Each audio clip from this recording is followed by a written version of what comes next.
El Evangelio de hoy, Mateo 4, 12 al 23, nos describe el principio del ministerio de Jesús.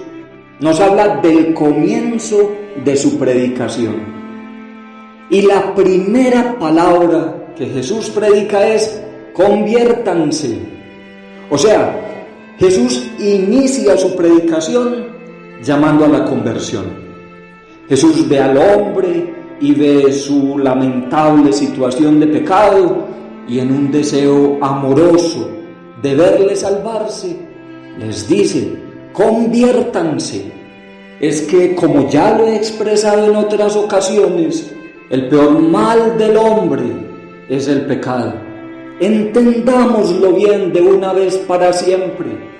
El peor mal del hombre, el peor mal de la humanidad es el pecado.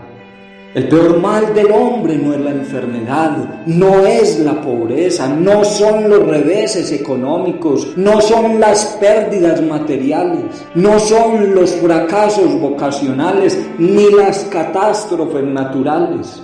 El peor mal del hombre es el pecado. Y el pecado, las situaciones de pecado, nos obligan a la conversión.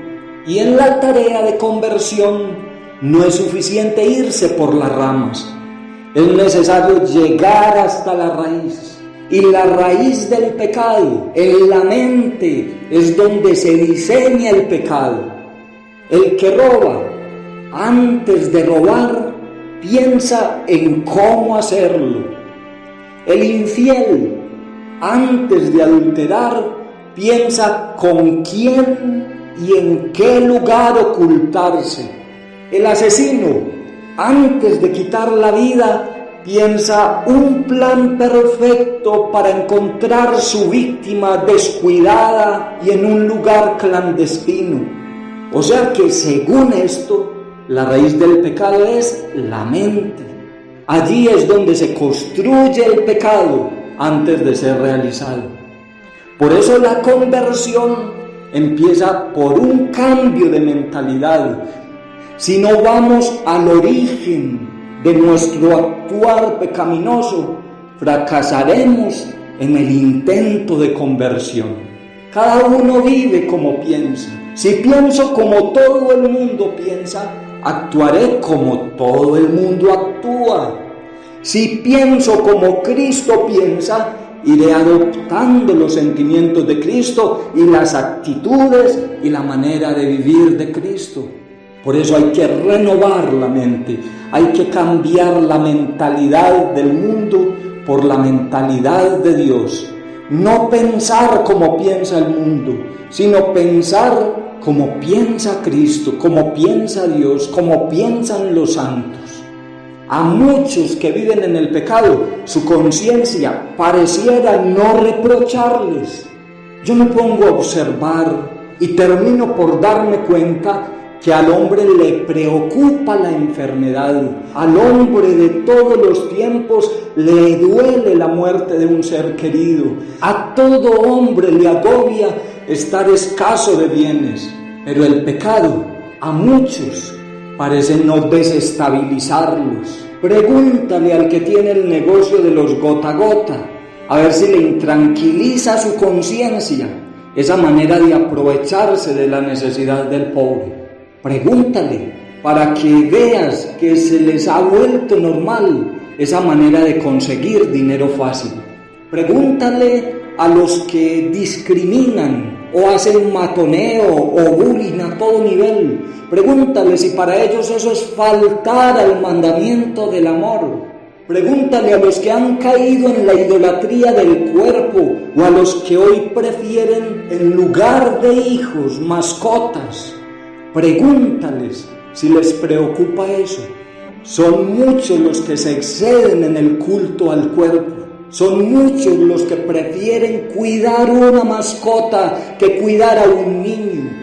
Son muchos los que prefieren tener mascotas que tener hijos.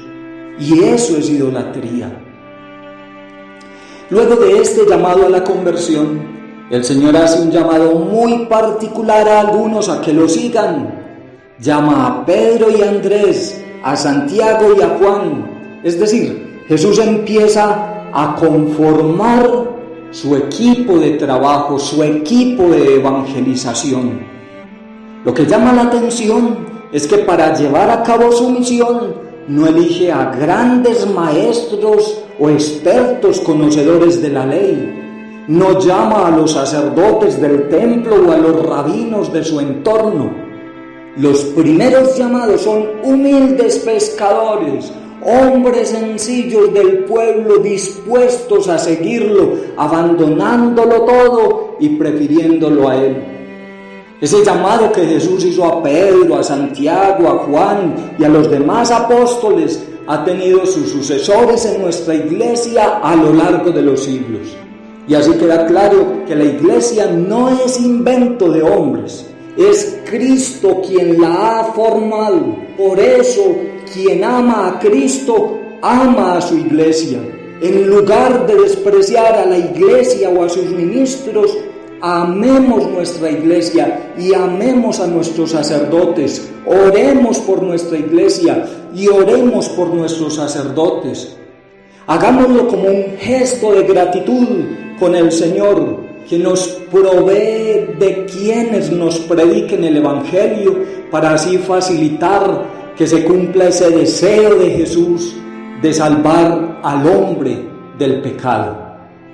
Para esta misión de anunciar el Evangelio, el Señor no solo llama a ministros consagrados. Dios ha querido llamar también a muchos misioneros, a muchos jóvenes, a muchos catequistas, a muchos cristianos comprometidos. La iglesia incluye a miles y miles de creyentes que hemos escuchado esa misma voz que escucharon los apóstoles: ven y sígueme. Este ven y sígueme es un llamado permanente para todos los hombres de todos los tiempos y de todas las naciones. Anunciar el Evangelio no es un privilegio de unos cuantos, no es un privilegio para los consagrados. Anunciar el Evangelio es una tarea que debemos cumplir todos. En todos los ambientes en que nos desenvolvemos, en nuestros hogares, en el barrio, en la empresa, en nuestros ambientes académicos, tenemos que predicar el Evangelio, hacer presente a Jesús. Pero no olvidemos que si vamos a predicar el Evangelio, tenemos que meditar el Evangelio, tenemos que orar el Evangelio, tenemos que conocer cómo se interpreta un pasaje del Evangelio. Todo creyente tiene el deber y necesidad de ponerse ante el Señor y preguntarle sin miedo: ¿qué quieres, Señor, de mí? ¿Es mi vocación la vida matrimonial o me quieres para la vida consagrada?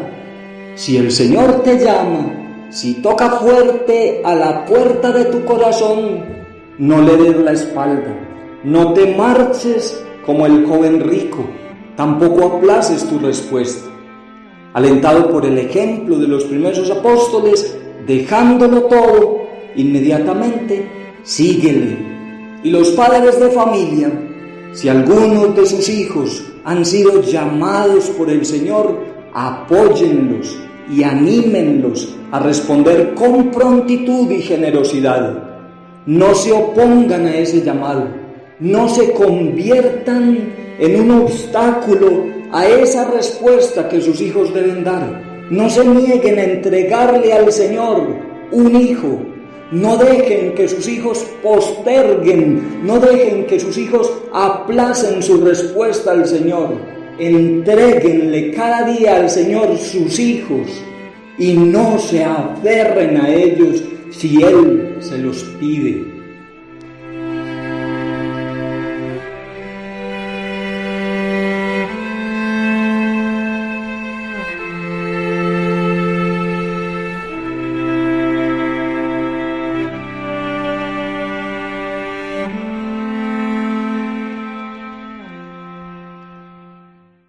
Evangelio, todo creyente tiene el deber y necesidad de ponerse ante el Señor y preguntarle sin miedo: ¿qué quieres, Señor, de mí? ¿Es mi vocación la vida matrimonial o me quieres para la vida consagrada? Si el Señor te llama, si toca fuerte a la puerta de tu corazón, no le des la espalda, no te marches como el joven rico, tampoco aplaces tu respuesta. Alentado por el ejemplo de los primeros apóstoles, dejándolo todo, inmediatamente síguele. Y los padres de familia, si algunos de sus hijos han sido llamados por el Señor, apóyenlos y anímenlos a responder con prontitud y generosidad. No se opongan a ese llamado, no se conviertan en un obstáculo a esa respuesta que sus hijos deben dar. No se nieguen a entregarle al Señor un hijo. No dejen que sus hijos posterguen, no dejen que sus hijos aplacen su respuesta al Señor. Entréguenle cada día al Señor sus hijos y no se aferren a ellos si Él se los pide.